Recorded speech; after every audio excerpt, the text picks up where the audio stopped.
Hare Krishna. Om Jnana Timirandasya Jnananjana Salakaya Chakshur Unmilitam Yena Tasmai Sri Gurave Namaha. Namo Vishnu Padaya Krishna Prasthaya Bhutale Srimate Bhaktivedanta Swami Niti Namine. Namaste Saraswati Devi Gauravani Pracharine Nirvishesha Shunyavadi Pashatya Deshatarine. Jai Sri Krishna Chaitanya Prabhu Nityananda Sri Advaita Gadadhara Shivasari Gaura Bhakta Vrinda. Hare Krishna, Krishna Krishna, Hare Hare. Hare Rama, Rama Rama, Hare Hare. Mukam karoti vachalam pangungam hayate girim. Yat kripa tamahang bande srigurun dinataranam. Paramananda madhavam Sri Chaitanyeshwar. Hare Krishna. So welcome all the devotees to our English Bhakti Sastri. So we are still in chapter 2, unit 1, chapter 2 of the Bhagavad Gita. So yesterday we have discussed in the beginning of the Bhagavad Gita, second chapter, Arjuna's further reason, further doubt. The fifth reason we found in text number 6 of chapter 2, that Arjuna was indecision. So he was in a great dilemma whether he should defeat them or will be defeated by them, by the opposite parties. So he could not make up his mind, and finally he surrendered to Krishna. But Krishna did not reply Arjuna's statement of surrender immediately. So he wants to see how serious Arjuna wants to be his disciple, wants to be a soul surrender to Krishna. And in text number 9, we see Sanjaya's statement to Dhritarashtra Maharaj saying that Arjuna was silent and just keep his Gandiva aside. He doesn't want to fight. So we'll continue on to this discussion that now we will see Lord Krishna will defeat Arjuna's first reason of not fighting, and that is compassion, by giving him the Sankhya philosophy, the Atma Tattva Gyan, Sankhya philosophy. So starting from text number 11.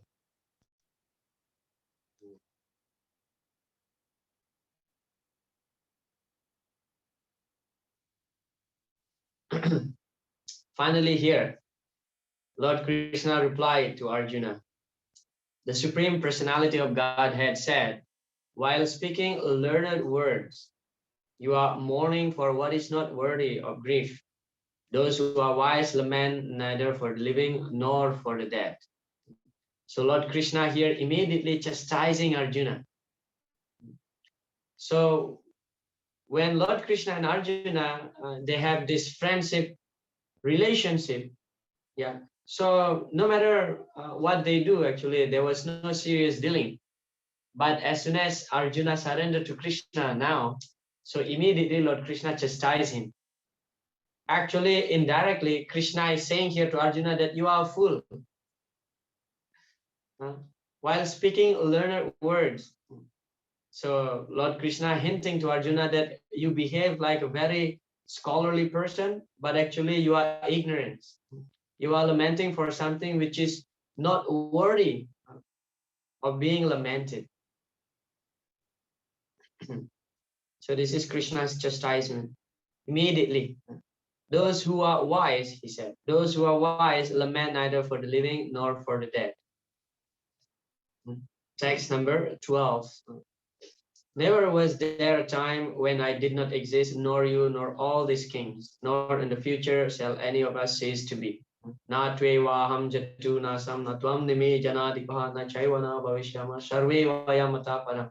So Krishna is giving a very clear statement here that all of us actually individual soul, including Krishna. He is also an individual soul, but he is the supreme individual soul. He is the Param Atma. We are the Jivatma and he is the Param Atma, the topmost person. Everybody is individual. So natve vaham jatu nasam natvam neme jana dipaha. So Krishna says that nor you, nor all these kings, nor me will be in the future. We were existing.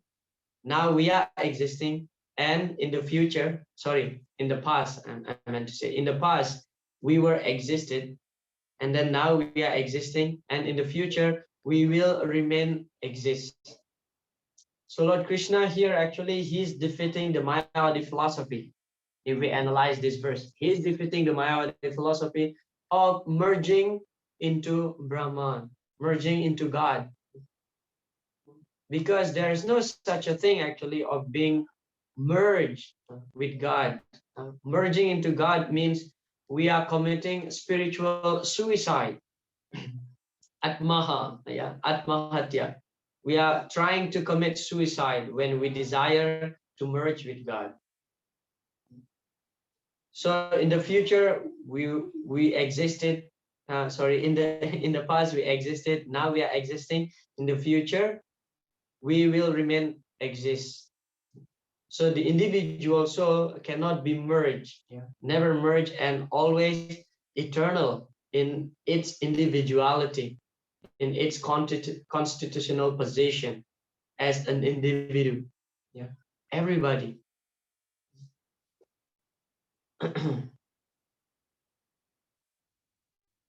So Srila Prabhupada's purport, the Mayavadi theory that after liberation, the individual soul separated by the covering of Maya or illusion will merge into the impersonal Brahman and lose its individual existence is not supported herein by Lord Krishna, the supreme authority.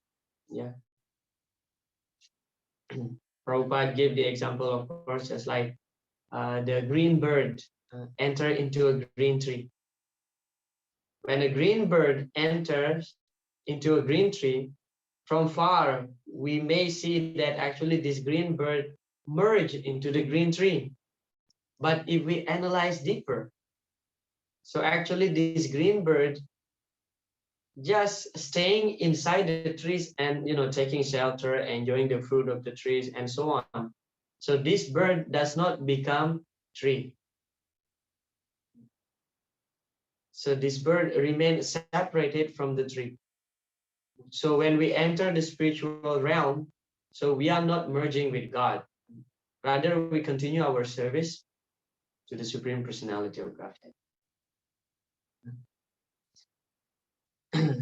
And text number 13. This is the famous verse that many times in this verse specifically, many times Srila Prabhupada lecture on this, and also he quoted this verse many times. Yeah, that he knows minyata dehe verse, and everybody should memorize this. Yeah. As the embodied soul continuously passes in this body, from boyhood to youth to old age, the soul similarly passes into another body at death. A sober person is not bewildered by such a change. Yeah. Dhiras tatra na muhyati. Muhyati means bewildered. Dhira means the sober person. Yeah, undisturbed. Dhira, steady. Yeah. Sober person means one who has knowledge. So this is the commentary of Srila Baladev Vidyabhushan. With the destruction of the decrepit bodies of Bhisma and so on, they are going to receive new bodies. That should be a cause for rejoicing, just as was Yayatis regaining his youth. So here, Krishna's statement to Arjuna is actually, you should not lament. Where is the point of being compassionate here? You should not lament. When they are killed, actually, they get a new body by which they can enjoy more. You see, these Bhisma, Drona, they are old. They are old people. If you kill them, they will get fresher body. They can enjoy more, because when the body, getting old, and naturally we are limited in our enjoyment. We cannot eat certain types of food, although the desire is there to eat so many things, but the digestion the digestion fire is not there. It's not so strong, so we have to limit our food. That's one thing in enjoying the food, for example. And other thing also, like the strength is no longer there, you know. So when the body becomes old, so it looks like, you know, useless. Therefore, by killing them, Krishna is saying, by killing them, actually you are giving them a chance to enjoy better by receiving a newer body. Okay. So Baladev Vidyabhushana mentioned here the example of King Yayati. Yeah, this is the story from Srimad Bhagavatam. I believe that many of you here, many of us here, are familiar with the story that actually King Yayati, he married with Devayani, the daughter of Shukracharya, and at the same time, actually, Sarmistra is the daughter of the king of the demon. So they somehow got into dispute between Devayani and Samishta. And Devayani finally asked Samishta to be her maidservant. That's quite a long story. But anyway, when Yayati got married to Devayani, so Sukracharya asked him to promise that he should not have any sexual intercourse with any other lady, only with his daughter, his wife. But it is the culture that when a prince gets married, so normally along with the, sorry, when the princess gets married, along with the princess, like 200, 300, even 1,000 of young damsels go along with this princess to become her servant. And the husband of the princess can have the right actually to to take all these girls to become his wives. So that was happening.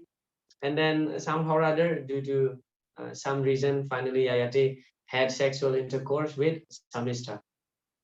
So Sukracharya, being so angry that King Yayati did not keep up his promise, so finally Sukracharya cursed Yayati to become old. And now Yayati, he begot 5 children, 2 from Devayani and 3 from Samishta. So he was asking Sukracharya, please be merciful unto me that I still want to enjoy after getting old body because he was cursed, immediately he becomes old. And actually, Srila Prabhupada in the 9th canto of Srimad Bhagavatam, in that section, commented in his purport that actually this is a great opportunity for Yayati. Just take vanaprastha, retire from family life.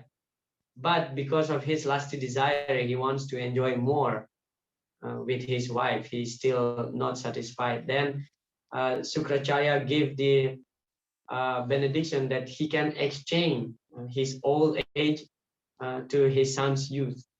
So he was asking his elder son, the first son, second son, third son, fourth son, all of them rejected.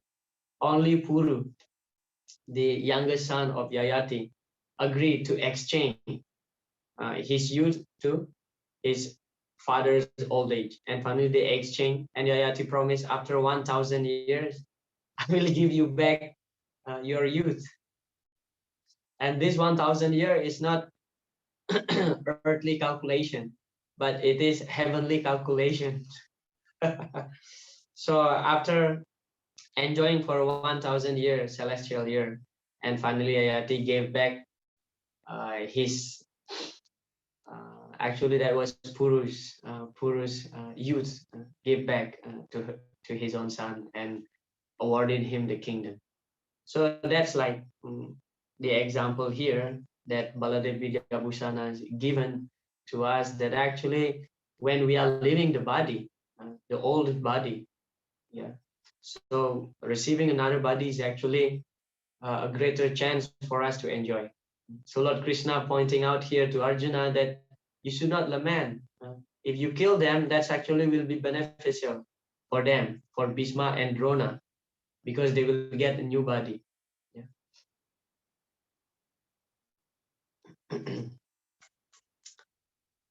And then text number 14, matras parsas to Konteya, sitosna sukadukada agama payano nityas tamstitiksa bharata.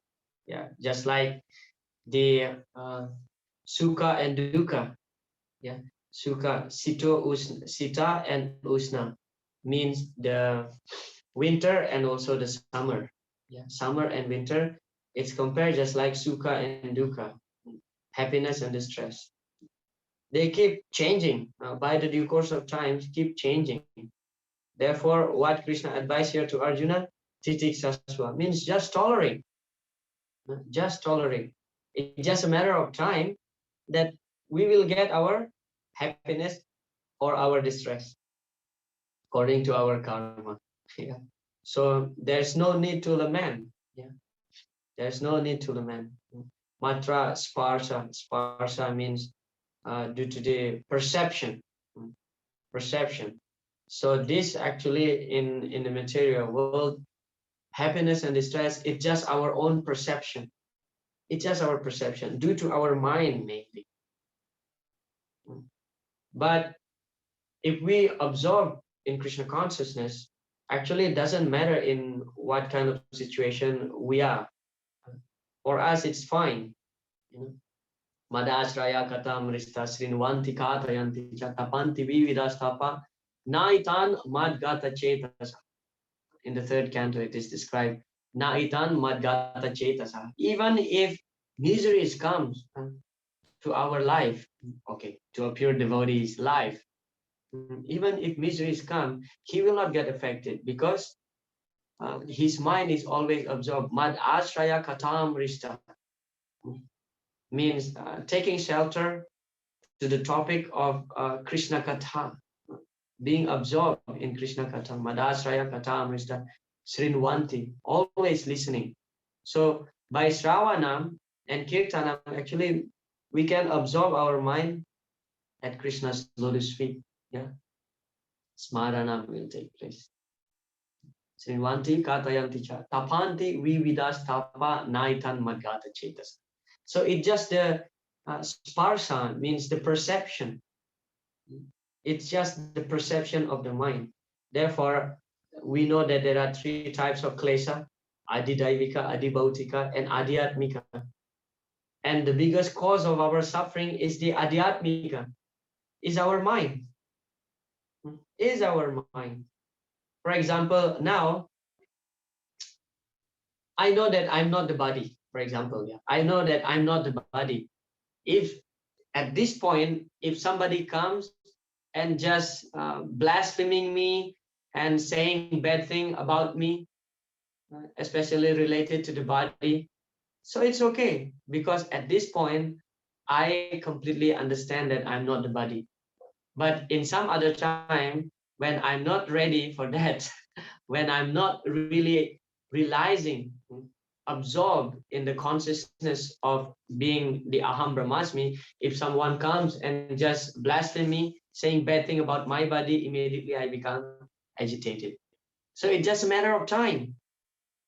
It's just a matter of time. And then another significant things here in this sloka is that Krishna addressing Arjuna by two names here. Yeah, the first one is Konteya and the second one is Bharata. So Konteya, actually Arjuna is, Lord Krishna is hinting to Arjuna that you are belong to both families actually. Your mother and your father, both are great. Konteya, the son of Kunti, Bharata, so is the descendants, Pandu is the descendants of Bharata. So these two kingdoms, yeah, the Kunti Bhoja dynasty and Hastinapura's dynasty, the Kuru dynasty, they are both great. So there's no reason actually for a great warrior to lament. Therefore, titiksasva, just tolerate.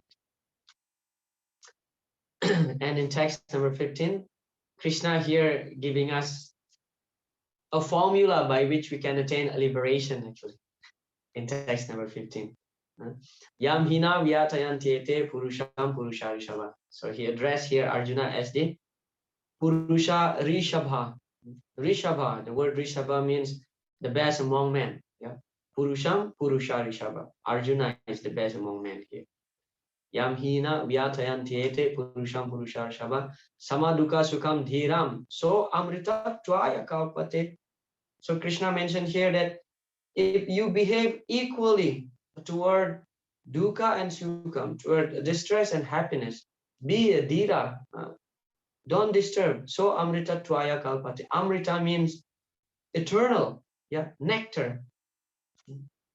So here, Srila Prabhupada's translation, the person who is not disturbed by happiness and distress and is steady in both is certainly eligible for liberation. So very unique here that Srila Prabhupada translated this word Amrita to be liberation. Amrita means nectar. Amrita means eternal. Yes. So Prabhupada just give the translation as liberation. So what we understand from this verse is that when we behave equally, when we become equipoised toward happiness and distress, that's actually liberation for us.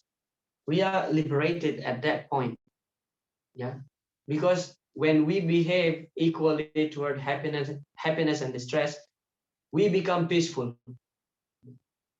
free, free of anxiety, no stress, no pressure, and that's liberation. So of course, different degree of liberation that we may experience. For example, in a hot summer, it's so hot outside, the sun is scorching very much.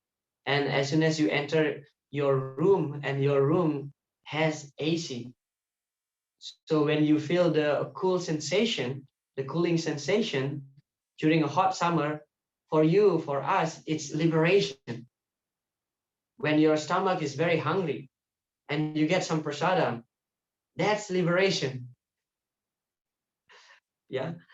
During winter, when you have a room heating system, that's liberation.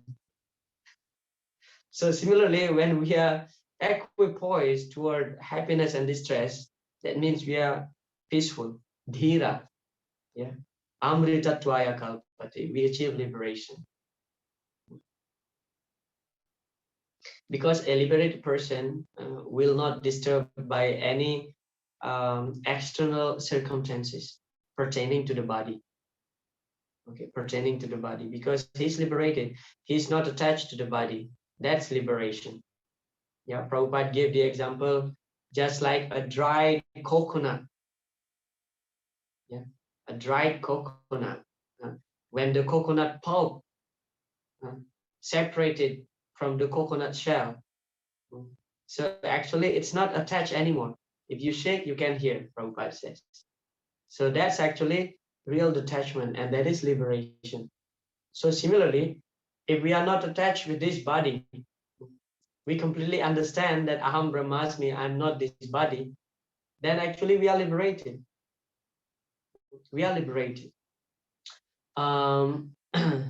It is described nicely in the Padma Purana. Ihayasya haridasya karmanamana sagira nikila swapyavastha su jivan mukta sa uchyate. So jivan mukta sa uchyate. Although we are still in this material body, we are considered to be a jivan mukta, a liberated soul, provided ihayasya haridasya, engage ourselves in the service of Lord Hari. Karmana manasa agira, use our activities, use our words, use our mind in Krishna's service. So jivan mukta sa uchyate. Yeah, liberated. Amrita tvaya kalpate. So be free from the conception of happiness and distress. Text number 16. Those who are seers of the truth have concluded that of the non-existent, so the material body, there is no endurance, and of the eternal, the soul, there is no change. This they have concluded by studying the nature of both. So this is called Sankhya. Sankhya means we are separating the matter and spirit. Yeah, separating the matter and spirit. That is called Sankhya. Analyzing. This is Sankhya. So the material body, Srila Prabhupada mentioned here the non-existent, the material body. So now we may ask a question, what does it mean, the non-existence? This body is existing, right? But the non-existent here refers to the body is not eternal. The body is not eternal. The body will be destroyed. Yeah, the body will be destroyed.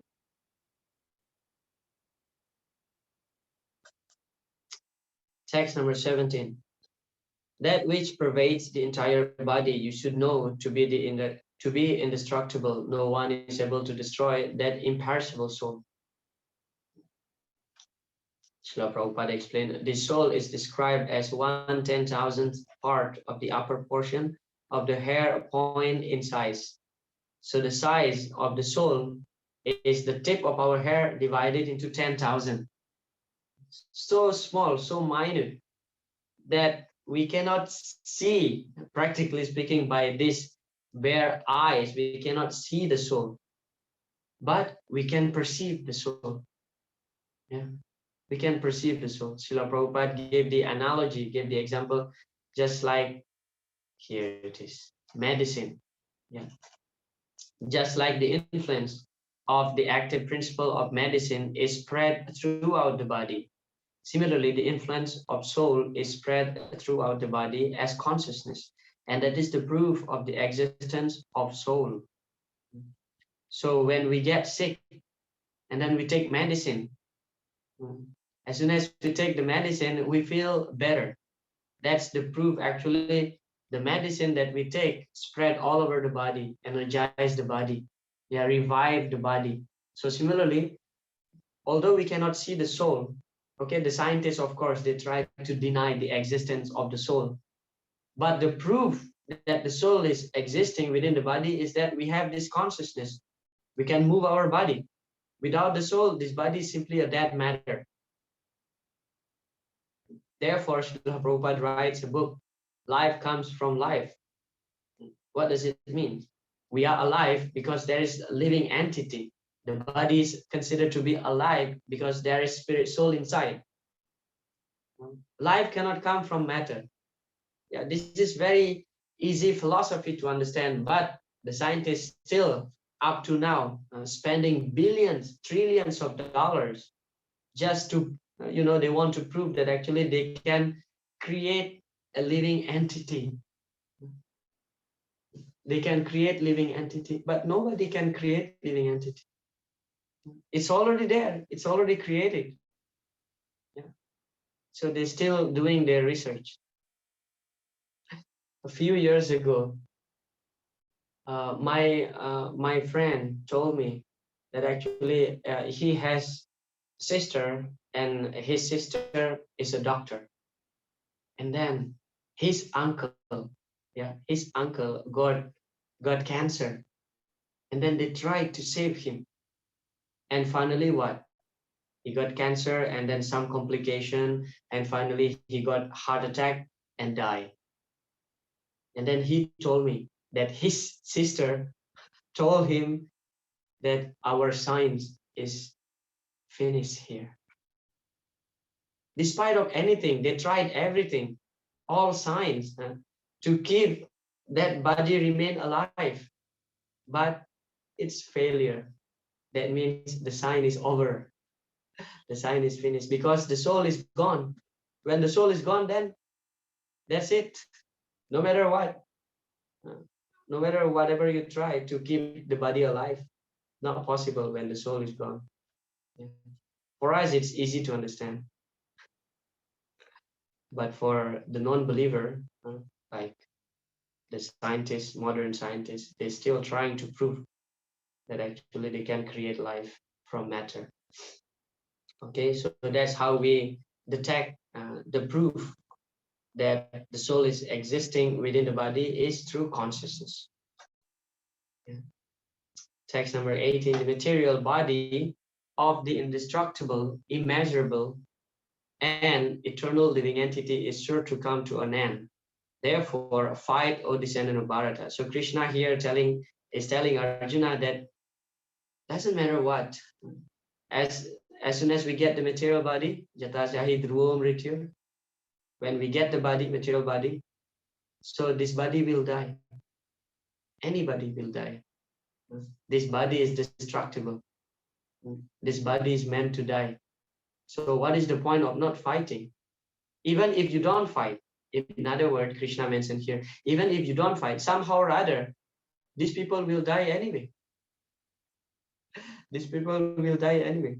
This actually will be much more elaborated in the 11th chapter of the Bhagavad Gita, where Arjuna saw that all the soldiers, like the Kauravas, Bhismadev, Karna, Drona, being crushed between the teeth of the Viradrupa.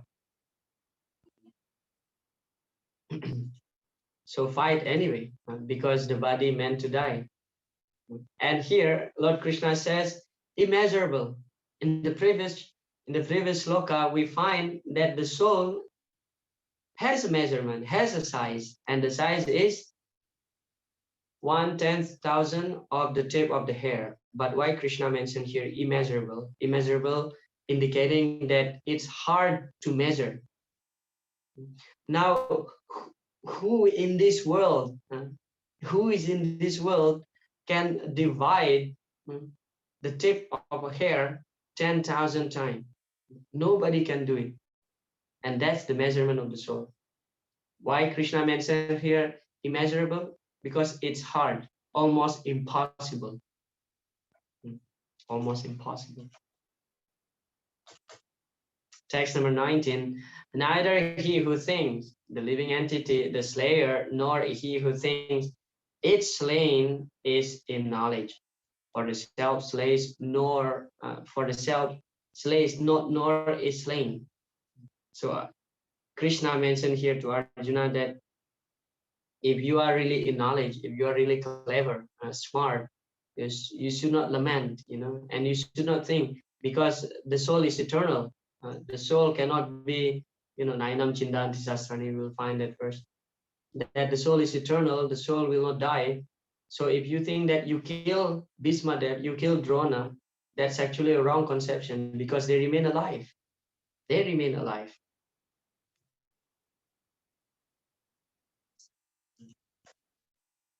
Srila Vishwanath Chakravarti Thakur mentioned the self is neither the subject of the act of killing nor its subject. He who thinks that the soul is the killer, that Arjuna is killing Bhisma and others, and he who thinks that the soul is killed, that Bhisma and others have been killed by Arjuna, are both ignorant. Now, this is sometimes the irresponsible people may take advantage of this kind of sloka and explanation that, okay, we are not killing anyway, then we can open a slaughterhouse, right? Because when I kill the animal, actually they're not killed. They're not killed. And I'm not the killer, because I just killed the material body meant to be died, and the real person is not killed. Then what's wrong opening the slaughterhouse? So the irresponsible person may take advantage of this kind of statement. So we'll talk about that a bit later. So this is Srila Prabhupada's purport. What is killed or is supposed to be killed is the body only. You see, the body only. This, however, does not at all encourage killing of the body. The Vedic injunction is Mahimshat Sharabhutani, never commit violence to anyone, nor does understanding that the living entity is not killed encourage animal slaughter. So Srila Prabhupada is very clear here in his statement that although we simply kill the body and the real person is not killed, because the jiva is eternal, the real person is not killed, it does not mean that we are encouraged to kill somebody. It doesn't mean that we are allowed to open a slaughterhouse. So regarding killing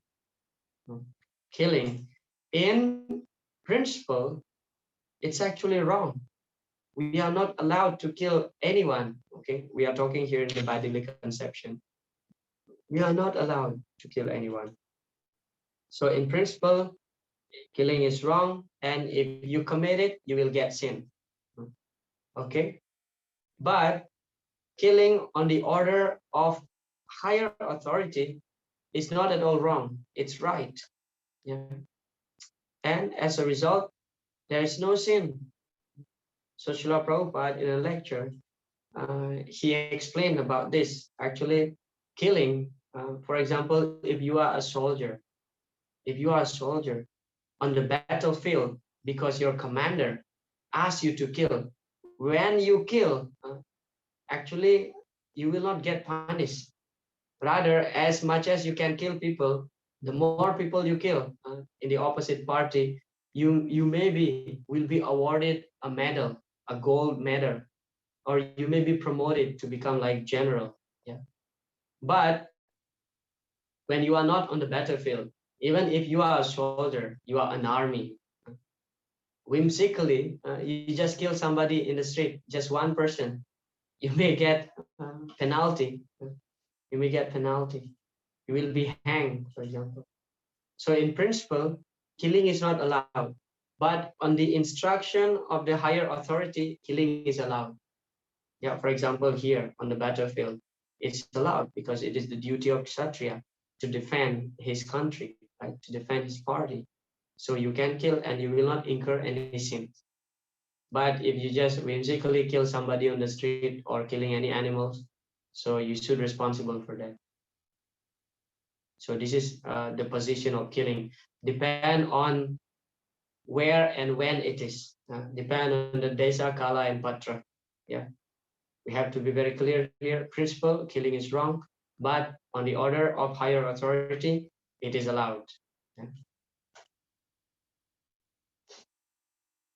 Text number 20. This is also another very famous verse. Na jayate mriyate va kadachin nayam bhutva bhavita vanabhuyaha ajonitya sasvatayam purano hanyate hanyamani sarire. For the soul there is neither birth nor death at any time. He has not come into being, does not come into being, yeah, and will not come into being. He is unborn, eternal, ever existing, and primeval. He is not slain when the body is slain. Na hanyate hanyamani sarire. When the body dies, the soul is not die. Yeah, the soul is not taking birth. The soul also will not die. Ayam bhutva bhavita vanabhuyaha.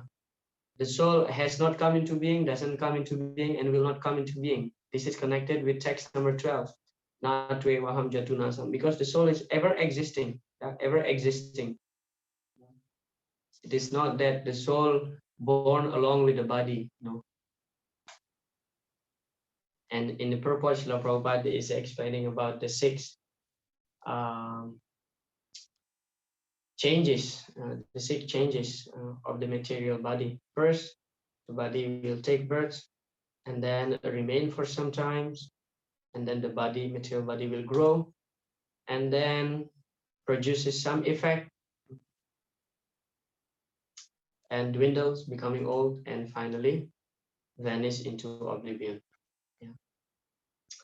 There are two kinds of souls, yeah, Prabhupada explained, namely the minute particle soul, the Anu Atma, and the super soul, Vibhu Atma. So we as the individual soul is known as the Anu Atma. Anu means actually just small. Anu means small and Vibhu means great. Vibhuti Yoga, chapter 10 of the Bhagavad Gita entitled Vibhuti Yoga, the opulence of the Supreme, means great. Yeah. Anyway, so these are the six circle that anybody who gets a material body, any jiva who takes into material body will undergo all these six cycles. Text number 21, O Partha, how can a person who knows that the soul is indestructible, eternal, unborn, and immutable kill anyone or cause anyone to kill? So Prabhupada is asking here, when violence is considered to be right? So when the violence is used in the service of God, so violence is considered to be all right. So for example, Hanuman here, Bhim, Parasuram, Lord Krishna himself. Yeah. So violence, himsa, when it is used to protect dharma, so that's fine. That's fine. But himsa unnecessarily, using our own whims, then it is punishable. Yeah, that's actually sinful. But when we try to defend dharma, so we must fight. Yeah, we should fight when there is necessary to fight to defend ourselves. We should fight. Just like when uh, Madai was hitting the head of Nityananda Prabhu. So Lord Chaitanya was so furious. He was so angry and ready to kill them, to kill Jaga and Madai. So violence is allowed to protect dharma. If there is necessity to fight, then fight. I think once somewhere in one of our ISKCON temple when Srila Prabhupada still on the planet, so that place was full of dacoits, robbers, And Srila Prabhupada was asking the devotees, do we have any guns? Are we keeping guns? And the devotee said, no, Prabhupada. Prabhupada said, then get it. What if the robbers come to our temple and try to take something, steal something? So if there is necessity to fight, you must fight. So buy guns, keep guns, especially for uh, the sake of Lord Krishna. Violence is allowed. Text 22. As a person puts on new garments, this is also a very famous verse. Vasamsi means garment. Giving up old ones. The soul similarly accept new material bodies, giving up the old and useless one. Vasamsi jirnani yata vihaya. Navani grihnati naroparani. Tata sarirani. So tata sarirani, when the body, sarira, is stula sarira, gross material body, becomes old, so change.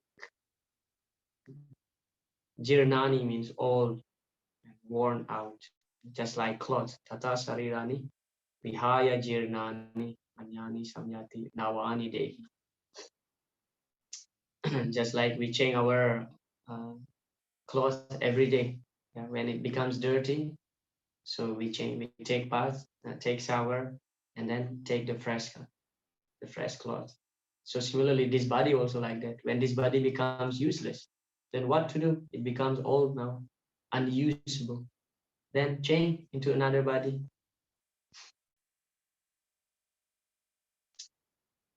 Text number 23. Yeah, here it is. Nainam chindanti sastrani. The soul cannot be cut into pieces by any weapon. Yeah, sastra means weapon. Therefore, sastra, the scripture is known as sastra. Sastra means weapon. Weapon to cut off the ignorance. Sastra. We are using sastra to cut off the ignorance because Srila Rupa Goswami explained in the Bhakti Rasamrita Sindhu that our main reasons why we are here being bound in the material world is due to avidya. So we are using this sastra. We are using sastra to cut off the avidya. Nainam chindanti sastrani. Nainam, the heart tipavakaha cannot be burned by fire. The soul cannot be burned by fire. Na chainam kledayanti apo cannot be moistened by water. Na society marutaha, so cannot be dried up by wind. This is actually a statement that proving that there is life in some other planets also, including the sun. There is life in the sun planet. So the scientists try to go to Mars, and they want to evacuate when this Earth planet no longer able to sustain the population, so they want to take the people to Mars. And after going there, seeing, analyzing everything, oh, it's hard to live also in Mars. They are thinking that there is no life in other planets, such as Moon. They are thinking like that. But actually, the soul can live anywhere. In the sun planet, there is Vivaswan, the sun god. So their types of body is different, of course, made of fire mainly.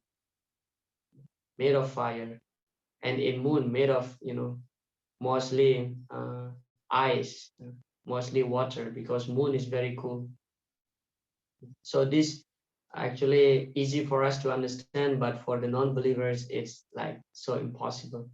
They are thinking that life only in this earth, there's no life in other planets, but the soul can live anywhere. It's just a matter of what types of body you need. The simple example is that just like fish, our body cannot live inside the water like fish, but the fish can, because they have different structure of body. Yeah, easy. And the fish cannot live here on the earth. I mean, uh, the fish cannot live outside the water because their structure of the body meant to live inside the water.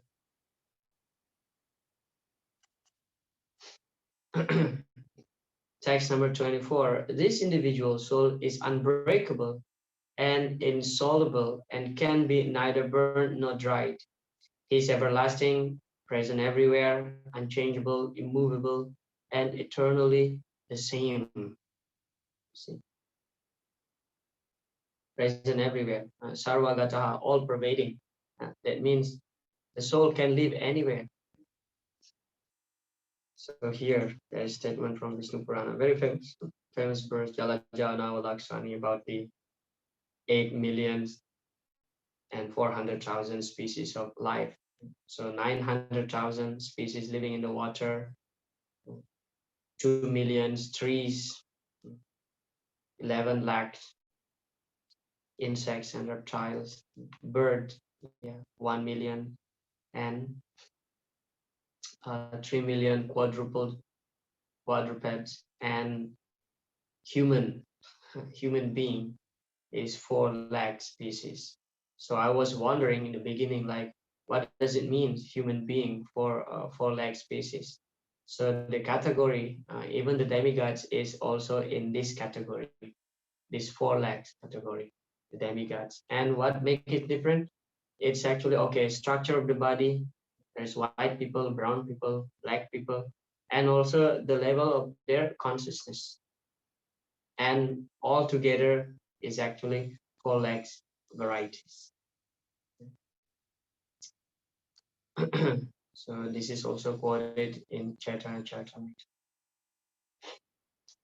Text number 25. It is said that the soul is invisible, inconceivable, and immutable. Knowing this, you should not grieve for the body.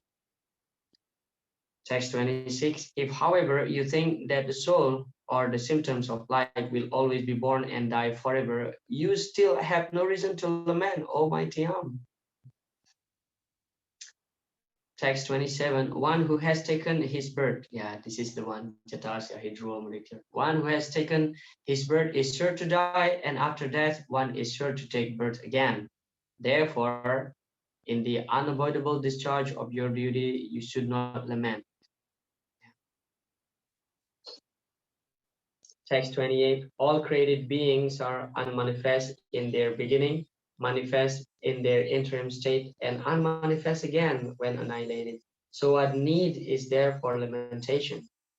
So created being, here Krishna is talking about the body.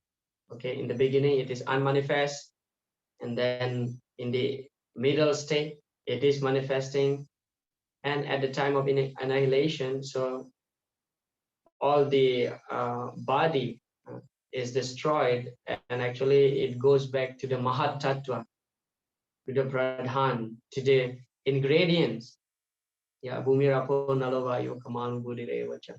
So this material body composed by different material elements, and at the time of annihilation, so the body will be destroyed, and then the jiva will merge into, not merge exactly, but will be absorbed into the body of Mahavishnu, and the jiva will sleep there for a certain time of a certain amount of period, waiting for the next creation taking place again.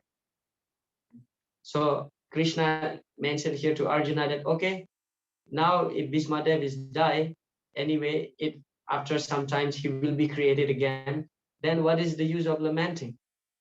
Yeah. So Lord Krishna just kept smashing Arjuna here. And text number 29. Yeah, this is the amazing sloka. Pashyati acharyavat pashyati kachidenam acharyavat vadati tataiva chanya acharyavat what is that? Acharyavat pashyati kachidenam acharyavat vadati tataiva chanya acharyavat chainam anyasrinoti, and then sruta pinam vedana chaiva kachi. Yeah. So some people see, pashyati means to see. Some people see the soul as something wonderful, something amazing. Some people talk about the soul as something amazing. Some people hear about the soul as something amazing. But some people, srutapyanam vedana chaiva kachit, after hearing about the soul, still some people don't understand about the soul. So this is the fact of the soul actually. It's easy for us to understand. Again, I'm saying here, it's easy for us to understand about the Jiva Tattva, the soul, the spirit soul. But for many people outside there, they don't believe with the existence of the soul. So they don't understand anything about the soul. Yeah. Krishna can, however, be known as such by the causeless mercy of a pure devotee and by no other way. So because the Atma, Krishna also Atma. Then Prabhupada explained here, Krishna can be understood only by the causeless mercy of pure devotees, not by any other way. Yeah. Through devotee, we can understand the Atma Tattva, the Atma Tattva Gyan. Our topic of discussion today is Atma Tattva Gyan. Yeah. The Mayavadis, they also understand that they are Atma, Aham Brahmasmi. They understand this. But their realization, their understanding is just halfway. They understand they are not the body. They understand that they are the spiritual, but they don't understand that the Sambandha Gyan, that actually there is connection between the Jiva and Lord Krishna. This thing they rejected. They reject this thing. Yeah, the Sambandha between Atma and the Param Atma. And then, of course, the process, the bhakti, and then the prayojan, the goal is prema. So they don't understand this.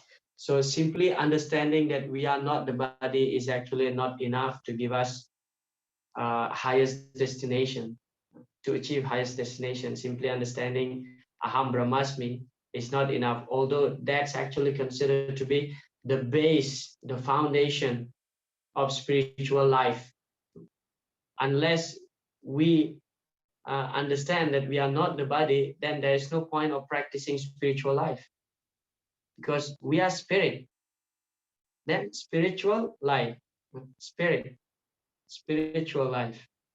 If we don't understand that we are spirit, then there is no need of practicing spiritual activities. Yeah. So Krishna as Atma also can be understood by the mercy of his devotees. Yasya devi parabhakti yatha devi tata guru tasyaite katita yata prakashante mahatmana. So we have to have faith to Guru also, devotees. And the last verse of our today's session. O descendant of Bharat, he who dwells in a body can never be slain. Therefore, you need not grieve for any living being. Prabhupada explained, though the soul is immortal, violence is not encouraged. But at the time of war, it is not discouraged when there is actual need for it. That need must be justified in terms of the sanction of the Lord and not capricious. Yeah. So in this way, we discuss that Lord Krishna defeats Arjuna's first reason for not fighting, and that is compassion, by giving Arjuna the Atma Tattva Gyan. Yeah, Srila Prabhupada in a lecture says, so whom we shall accept, the statement of Krishna or some rascal philosophers or some so-called religionists whom we shall accept? We shall have to accept Krishna, the supreme authority, the supreme being. Yeah, Srila Prabhupada ki jai. So just to conclude to our today's session, that by giving this Atma Tattva Gyan, Sankhya philosophy, dividing between matter and spirit, so Arjuna, sorry, Lord Krishna is trying to convince Arjuna that actually if you kill them, there's nothing wrong with that. Even if you don't kill them, somehow or other, they will die anyway. By the due course of time, they will die anyway, because the material body's nature is meant to die, is destructible. Yeah. But the spirit soul, the real person, is not die. When you slain that body, the real person is not die. Oh Arjuna, don't worry. So there's no need to lament. You keep fighting.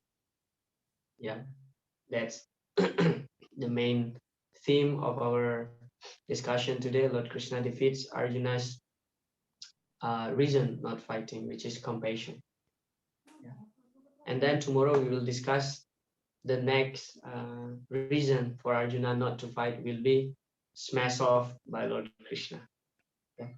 So up to this point, whether any questions or comments before we stop? Hare Krishna, Prabhu. Hare Krishna. Yes. Prabhu, I have a question that there is 84 lakhs of species, and every species their soul. That when a branch of a tree is cut down, and separately he can grow. If we plant, then it can grow.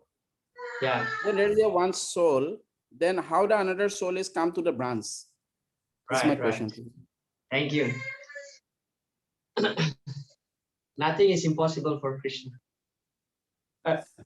Just Krishna put the soul there and it becomes alive. Yeah, it becomes alive. Easy. Nothing is impossible for Krishna. Do you believe that Krishna can put the small jiva into that branch that you cut and then you put into the soil and it grows? It's easy for Krishna. What is the difficulty? And there are some signs actually. When the rain comes down, actually in each rain contains souls. When the rains come down, in each rain contains souls. And then Anad Bhavanti Parjanya Parjana Anasambhavaha Yagyat Bhavanti Parjanyo Yagya Karma Samudbhava. So how to produce rain? We need rain. Yeah, Parjanya. We need rains, produce grain. In every grain there are some souls. So like that. So it's easy for Krishna. I was don't do big research on this. How Krishna put the jiva, the small jiva, into a branch of a tree that you cut off. Yeah, don't do big research. It's easy for Krishna. Do you believe that Krishna can pass through a big elephant into the eye of a needle? Yes, yes.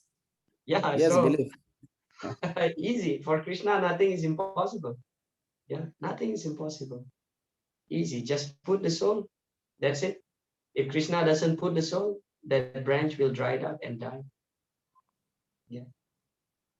Nice, bro. Nice. Thank you, bro. Hare Krishna.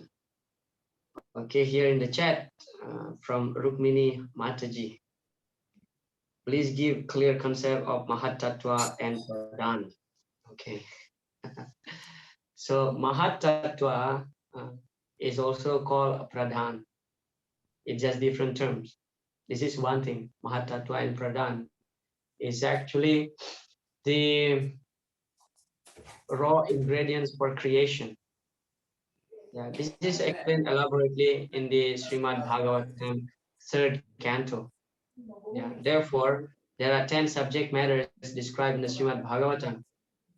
Yeah, Sarga, Visarga, Sthanam, Poshana. So, Sarga means the primary creation, and then Visarga means secondary creation. So the primary creator is Lord Krishna. He provides all the pradhan, all the Mahatattva, all the ingredients for creation. is provided by Krishna. And Lord Brahma is performing the Visarga, the secondary creation. Just like how you want to make chapati. Okay, this is a simple example. The flour, the atta, is known as the Mahatattva. That's the ingredient. And you as Lord Brahma just knead that, make a dough and roll it, make the chapati. So the ingredient is provided by Krishna. So he's the primary creator, Sarga. And then there is Visarga. Ata Sarga Visarga Shastranam Posana Mutaya Manvantare Sanukata Virodo Muktir Ashrayaha. So these are the 10 subject matters. But the first two is very significant. Sarga and Visarga. We have to be clear here. We may think that Lord Brahma is the creator. Yes, he is the creator, but he's secondary creator. The primary creator is Lord Krishna, Mahavishnu, who provides all the ingredients. Yeah, so Pradhan or Mahatattva is actually the raw material for creation. That's it.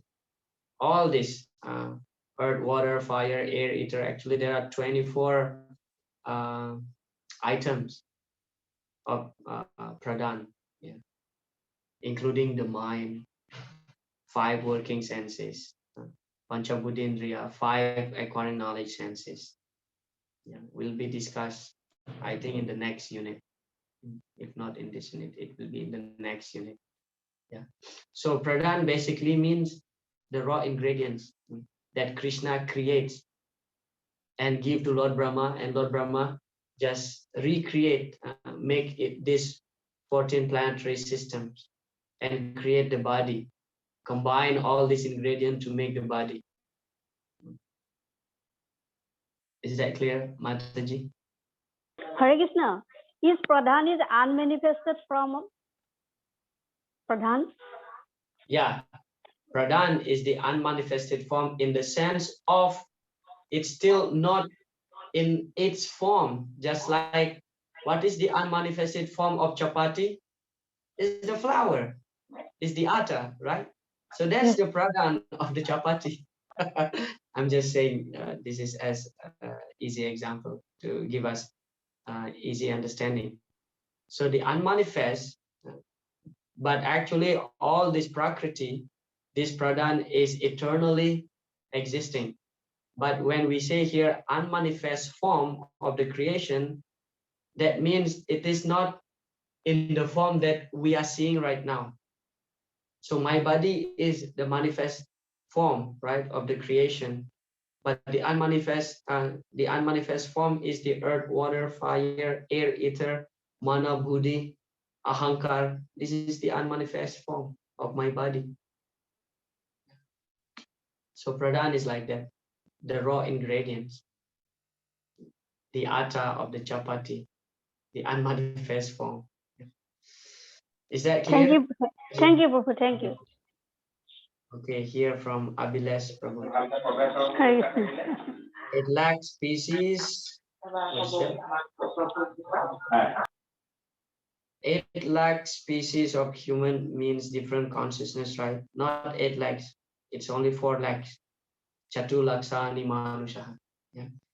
And will the demigod fall into? Yeah. Demigods also in the category of human, because we have almost the same form with the demigods. Yeah, they are in the category, fall into this 4 lakhs category.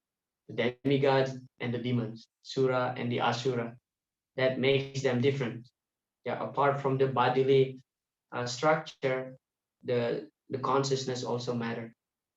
Yeah, and all together makes 4 lakhs. So demigods also fall into that category. Yeah, even we who get the human form of life, the human body, if we develop the suraguna, the quality of the demigods, we are considered as good as the demigods. Yeah, sattva gun is the consciousness mostly. Yeah, mostly the demigods influenced by the sattva gun. Urduam gachanti sattvasta, madhye tistanti rajasa, jaganya guna vritista, adho gachanti tamasa. Yeah, so Udva Gachanti Sattvasta. Those who are developing the mode of goodness, Urdhvam Gachanti. They will go to live, they live in the upper planetary system as demigods because they develop good quality, Sattva Gun, demigods. So yeah, demigods also fall into this category of 4 legs. Okay. All right, it's 9:30. We will stop here, and tomorrow we'll see you again at the same time. Yeah, hopefully we can start on time. Yeah, Hare Krishna. Thank you so much. Srila Prabhupada ki jai.